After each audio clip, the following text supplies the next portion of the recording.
He was in full agreement with what they were doing. He was in such agreement that he was on his way to Damascus to drag parents away from their kids, to put them into jail, to beat them up, to possibly kill them. That's what he was doing. He had warrants for their arrest in his hand. And then that light from heaven knocked him off the donkey, blinded him. Voice from heaven speaks, says, Saul, Saul, why persecutest thou me? He says, whom art thou, Lord? He says, I am Jesus, whom you persecute. Now, Paul was not persecuting Jesus. Jesus was in heaven. But he was persecuting Jesus. Why? Because you are Jesus on the earth. You are his body. And when somebody attacks you, when something attacks you, they attack Jesus, because you and he are family. You have been adopted into the family of God. Am I making this up? Is that not Scripture? And so when the enemy attacks you, he attacks the apple of God's eye. And if something hits you in the apple of your eye, what are you going to do? Some bug flies into your eye. Some bug's trying to get in your eye. You're going to knock it away. You're not going to let bugs crawl around in your eye. You're the apple of God's eye. He loves you. He died for you. And he has given you every spiritual gift in heavenly places. Where'd you get that? That's, I don't know, Colossians, Ephesians, Philippians. You ought to read those books. Now, the fervent prayers of a righteous man availeth much. Boy, if we could just find some righteous guy. I bet he's out there in the prayer tower at Oral Roberts University. Or maybe he's on Benny Hinn's prayer line. I found a very discouraging thing. We visited Marilyn Hickey's church. Well, I guess it wasn't discouraging, and there's nothing wrong with it, but I found out that the people that are on those prayer lines are there because they get paid.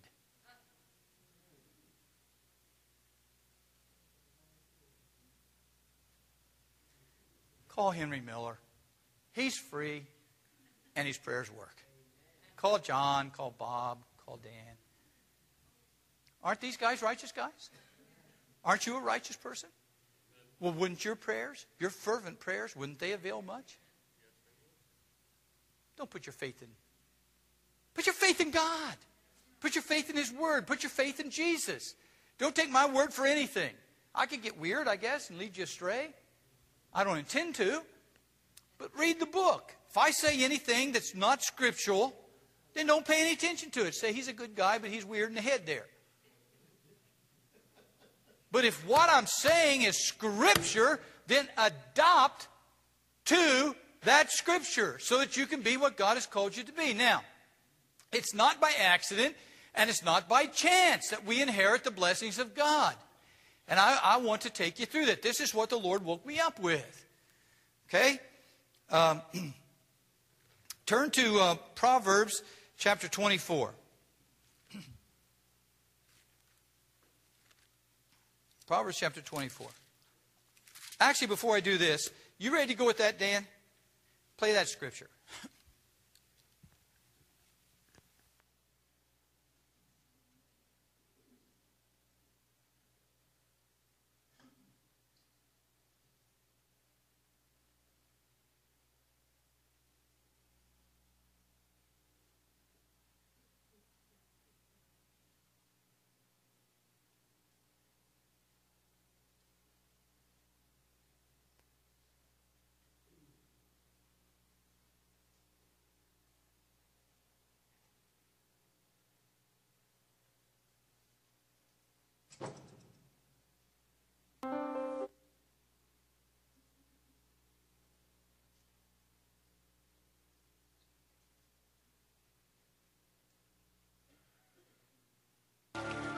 God will bless you.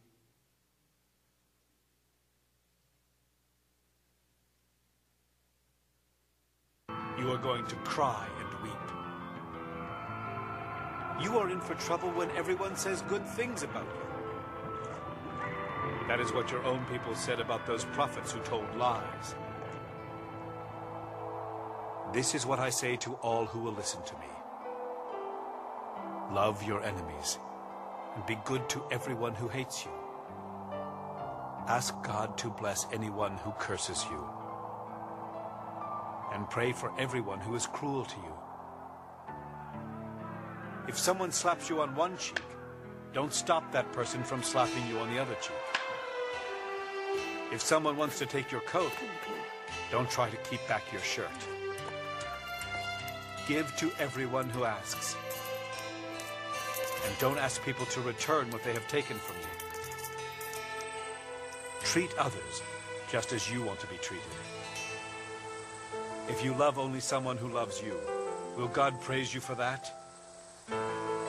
Even sinners love people who love them. If you are kind only to someone who is kind to you, will God be pleased with you for that?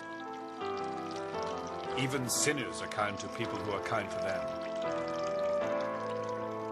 If you lend money only to someone you think will pay you back, will God be pleased with you for that? Even sinners lend to sinners because they think they will get it all back. But love your enemies and be good to them. Lend without expecting to be paid back. Then you will get a great reward, and you will be the true children of God in heaven. He is good even to people who are unthankful and cruel. Have pity on others, just as your Father has pity on you. Jesus said, don't judge others, and God won't judge you. Don't be hard on others, and God won't be hard on you. Forgive others, and God will forgive you. If you give to others, you will be given a full amount in return. It will be packed down, shaken together, and spilling over into your lap. The way you treat others is the way you will be treated. Jesus also used some sayings as he spoke to the people. He said, can one blind person lead another blind person? Won't they both fall into a ditch? Are students better than their teacher? But when they are fully trained, they will be like their teacher. You can see the speck in your friend's eye, but you don't notice the log in your own eye. How can you say, my friend, let me take the speck out of your eye, when you don't see the log in your own eye? You show-offs. First, get the log out of your own eye. Then you can see how to take the speck out of your friend's eye. A good tree cannot produce bad fruit, and a bad tree cannot produce good fruit. You can tell what a tree is like by the fruit it produces. You cannot pick figs or grapes from thorn bushes. Good people do good things because of the good in their hearts. Bad people do bad things because of the evil in their hearts. Your words show what is in your heart. Why do you keep on saying that I am your Lord, when you refuse to do what I say? Anyone who comes and listens to me and obeys me is like someone who dug down deep and built a house on solid rock. When the flood came and the river rushed against the house, it was built so well that it didn't even shake. But anyone who hears what I say and doesn't obey me is like someone whose house wasn't built on solid rock. As soon as the river rushed against that house, it was smashed to pieces.